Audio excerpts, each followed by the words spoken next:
Martin Luther King Jr. I say to you today, my friends, that in spite of the difficulties and frustrations of the moment, I still have a dream. It is a dream deeply rooted in the American dream. I would dream that one day this nation will rise up and live out the true meaning of its creed. We know this used to be self-evident, that all men are created equal. I would dream that one day on the hills of Georgia, the subject former slaves and the subject former slave owners will be able to sit down together at the table of brotherhood. I would dream that state Mississippi, a state sweltering in the heat of injustice, sweltering in the heat of oppression, to transform into an oasis of freedom and justice.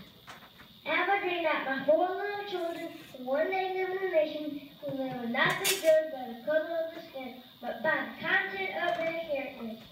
I would dream that the state of Alabama will be transformed to a situation where little black boys and black girls will be able to join hands with little white boys and white girls and walk together as sisters and brothers.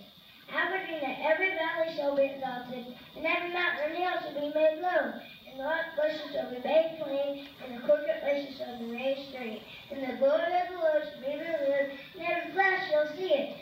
This is our hope. This is the faith that I go back to the Southland. With this faith, we'll be able to transform the genuine discord of our nation to a beautiful sympathy and brotherhood. With this faith, we'll be able to work together, to pray together, to struggle together, to go to jail together, to stand up for freedom together, knowing that one day we'll be free. This will be the day that all of God's children will sing with new meaning. A country to the sea, sweet land of liberty of the Austin. There where my father died, land of the Pilgrim flag, from every mountainside, let freedom reign.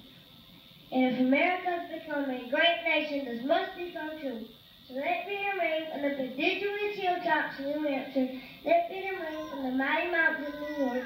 Let freedom reign from the heightened Alleghenies of Pennsylvania. But not only that, let freedom reign from every hill and molehill of Mississippi, from every mountainside. Let freedom reign. When we allow freedom to reign, we'll be able to speed up that day, and all of God's children, black men and white men, Jews and Gentiles, Protestants and Catholics, will be able to join hands and sing in the words of the old Eagle spiritual, free at last, thank God Almighty.